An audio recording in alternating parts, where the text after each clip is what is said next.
di luar negeri juga. Alhamdulillah ya. Mereka bisa positif sembuh dan kembali. hari ini juga mungkin dapat beraktivitas dengan lancar ya. Mungkin juga sedang menonton sekarang ya. Dan jika pemirsa juga ingin berkonsultasi langsung sekarang nih dengan Ustadz Sony, dapat menghubungi kami di 021-5155-111. Sekali di 021-5155-111. Dan insya Allah Ustadz Sony dapat membantu Anda pemirsa. Dan Anda juga dapat mengunjungi situs website di www.powerofsoul-indonesia.org. Dan ya mungkin tadi ada sedikit yang bisa ditambahkan oleh Pak Ustadz ya mengenai bagaimana kekhusyukan dalam doa duduk di antara dua sujud ya Pak Ustadz ya, bahwa tidak boleh ekspres begitu ya Pak Ustadz ya. Ya itulah yang saya pikir mulai ke depan marilah kita jadikan ini sebagai suatu renungan. Jadi supaya kita pada saat sholat pikiran kita tidak dipenuhi dengan bermacam-macam akan mengganggu kekhusyuan. Mari kita tempatkan sholat di urutan kedua sesuai dengan tempatnya. Dan karena urutan pertamanya adalah syahadat, maka ikutilah apa yang dilakukan oleh Nabi Ibrahim alaihissalam sesuai dengan petunjuk Allah di dalam surat Al-Hajj tadi. Bahwa ternyata Nabi Ibrahim alaihissalam untuk menjalankan syahadat tadi, beliau melakukan perenungan jangka panjang dalam hidupnya. Yang ini sangat kita perlukan pada saat kita masuk di tingkat kedua yaitu sholat. Ditambah lagi usahakan kita mengerti apa yang kita ucapkan di dalam sholat itu, sehingga pada saat kita sholat, pada saat kita ngerti, hati kita bisa connect. Para pemirsa yang dimuliakan Allah, kalau pada saat ini saya berkata sesuatu yang tidak dimengerti oleh para pemirsa, mungkin para pemirsa tidak akan sakit hati ya Mas ya. Tapi kalau saya berkata sesuatu yang para pemirsa mengerti apa yang saya ucapkan, pasti akan berefek ke hati para pemirsa. Betul sekali. Nah inilah artinya sesuatu yang kita mengerti akan berefek kepada hati. Nah demikian juga dengan sholat. Kalau kita pada saat kita sholat kita tidak mengerti apa yang kita ucapkan, maka sholat kita tidak akan berefek kepada hati. Para pemirsa, Allah berkata apabila segumpal daging atau hati itu baik, maka baiklah semuanya. Allah berkata tidak aku turunkan sholat di muka bumi ini kecuali untuk mencegah perbuatan keji dan mungkar. Perbuatan keji dan mungkar semua berawal dari hati. Nah agar hati kita connect, agar hati kita bisa diperbaiki, maka sholat harus dimengerti. Inilah artinya Allah katakan, jangan kamu mengerjakan sholat sementara kamu dalam keadaan mabok, hingga kamu mengerti dan memahami apa yang kamu ucapkan di dalam sholatmu itu. Nah mari ini kita jadikan sebagai sebuah perenungan ke depan. Anak kita mungkin mereka sedang sholat, hati-hati. Sekali lagi saya katakan hati-hati. Sudah mengerti belum anak kita sholat itu? Kalau belum mengerti, ajarkan untuk mengerti. Agar sholatnya bisa berefek kepada hati. Karena sudah banyak para pemirsa, orang tua yang kecolongan. Dia lihat anaknya udah pakai kopiah, dia lihat anaknya sudah sholat. Tiba-tiba terlibat narkoba. Dia lihat anaknya sedang sholat, dia lihat anaknya udah rajin sholat, tiba-tiba terdengar, oh anaknya melakukan kegiatan-kegiatan negatif. Nah ternyata pada saat kita tanya, ngerti nggak kamu dek apa yang kamu ucapkan dalam sholatmu? Enggak ngerti. Nah inilah hati-hati. Jadi kalau kita lihat anak kita belum mengerti apa yang diucapkan dalam sholatnya, waspada. Segera datangi dan segera ajarkan supaya anak kita ngerti apa yang dia ucapkan di dalam sholatnya, agar sholatnya berefek kepada hatinya. Nah inilah mungkin sebagai bahan renung kita bersama. Karena kalau kita sholat, kita mengerti, insya Allah pikiran kita menjadi reda, pikiran kita menjadi rileks, dan insya Allah akan jauh dari penyakit. Amin, amin ya rabbal alamin. Dan baik pemirsa, setelah ini kita akan ada transfer energi, jadi jangan kemana-mana, tetap di Medika Natura Terapi Kalbu.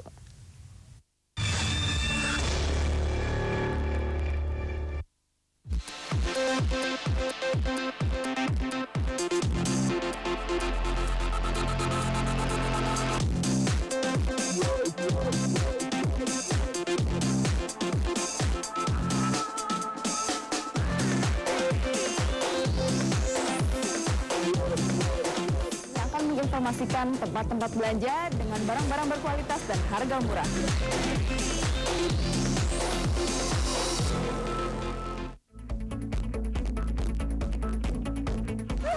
Sudah sampai Kota Bogor. Siapa? Rahwana. Rahwana. cantik ya. Banyak banget. Aku udah gak sabar pengen nyobain makanan yang ada. Ayo pesan lagi, ini udah lengkap sayuran semuanya. Wih, Cepetan dong, Big.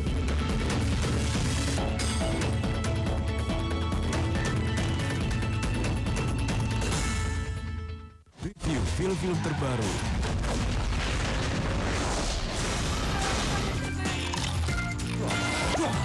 Heavy Al Pacino in this? Why did you smack me? I was in the moment. Ditambah behind the scene. I'm really thrilled that I'm directing the character's fantastic. Now that is what I'm talking about. Movie 3.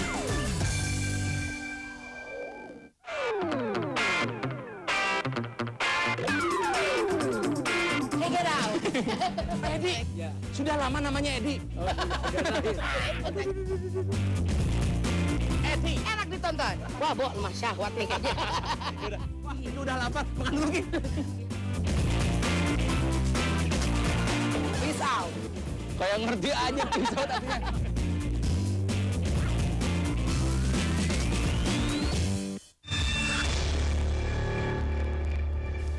Ya, masih bersama kami dalam program Medika Natura Terapi Kalbu, dan tak terasa ini sudah masuk ke segmen terakhir ya Mbak Andirus ya. Nah, ada transfer energi Iya, betul untuk sekali. pemirsa di rumah, dan pemirsa di rumah dapat pada saat transfer energi dapat memegang bagian yang sakit atau menyediakan media air putih ya. Iya, bisa Iya. diminum atau nanti bisa dibasuh ya di bagian Iya, sakit bagian ya. yang sakit, insya Allah. Insya Allah dapat mempercepat proses kesembuhan Anda ya. Dan mungkin terakhir dari Bapak, Iya. iya, Mungkin ada kesan-kesan nih kesan-kesannya. terhadap terapi kalbu nih, bagaimana? Apakah positif atau bagaimana, butuh pengembangan lagi atau bagaimana nih, tergantung. Ya kalau kesan saya ya itu udah ya positif lah, karena ya saya juga terima kasih bener ini dengan lantaran Pak Ustadz Sony ini, Iya.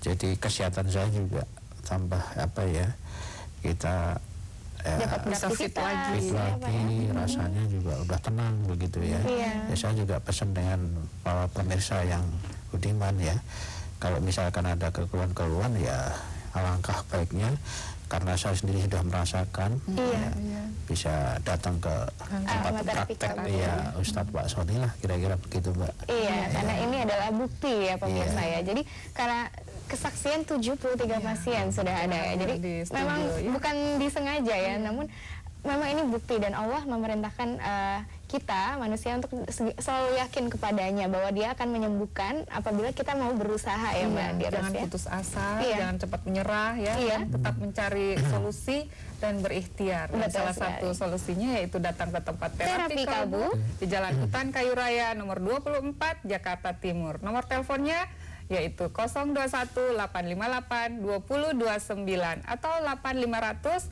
413. Jam prakteknya jangan lupa Iya. jam 8, jam 9 pagi hingga jam 8 malam setiap hari kecuali hari Kamis. ya. Iya. Dan juga Anda dapat mengunjungi situs website kami di www.powerofsoul-indonesia.org, dan ada 2 buku yang dikeluarkan oleh Pak Ustadz Sony. Yang pertama berjudul Power of Soul atau Seorang Penyembuh, Dan Salat untuk memperbesar periuk rezeki. Dan insya Allah buku-buku ini dan website juga yang Anda kunjungi dapat sangat bermanfaat bagi Anda ya.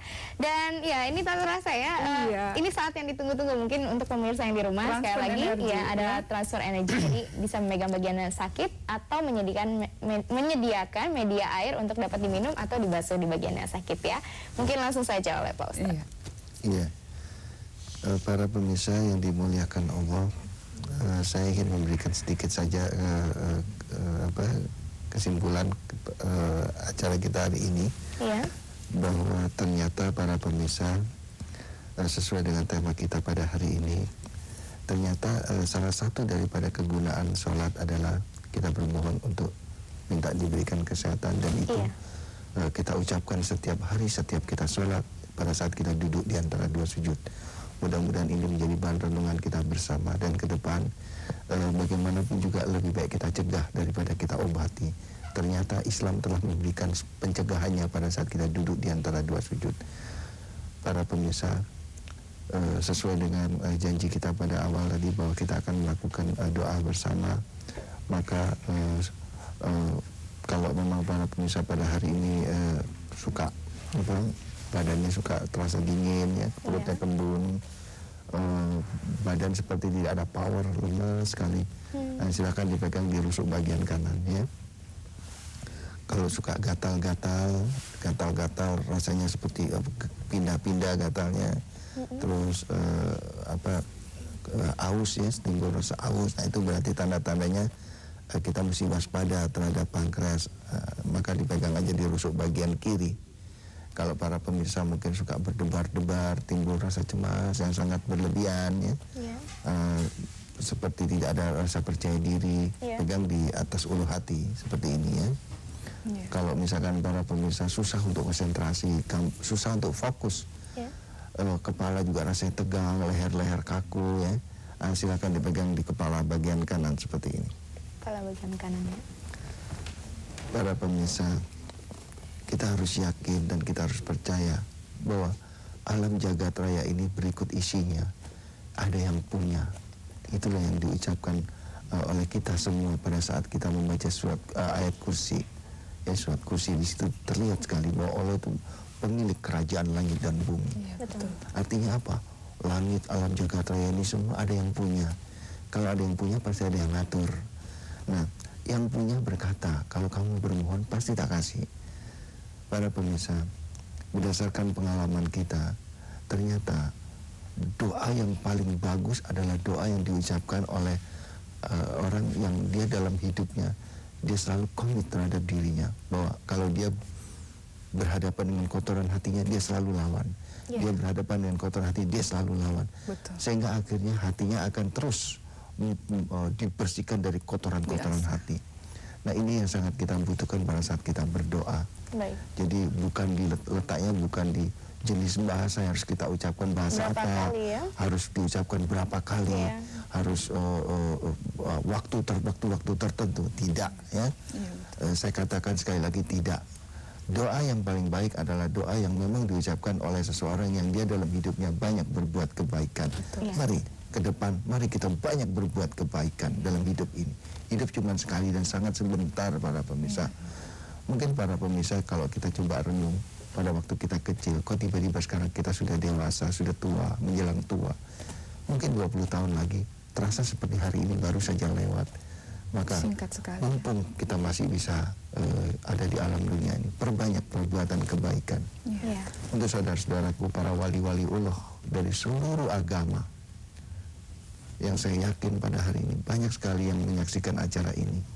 Mari kita sama-sama berdoa.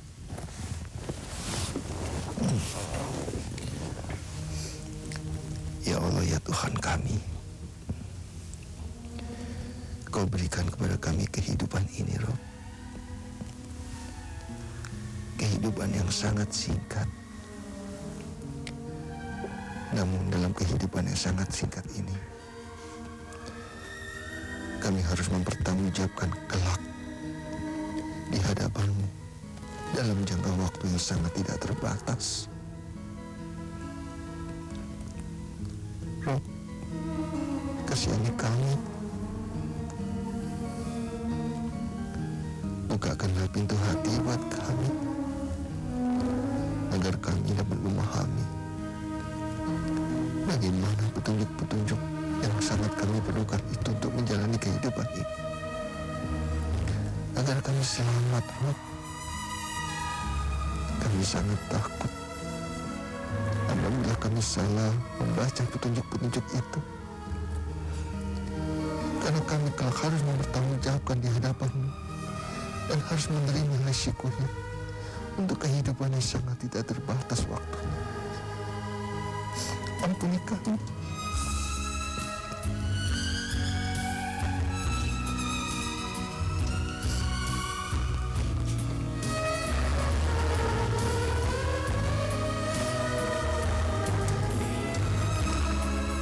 Satu keyakinan kami, Engkau Sang Maha Pengasih. Kau pasti mengasihi kami melalui ibu kami sendiri, karena Engkau Sang Maha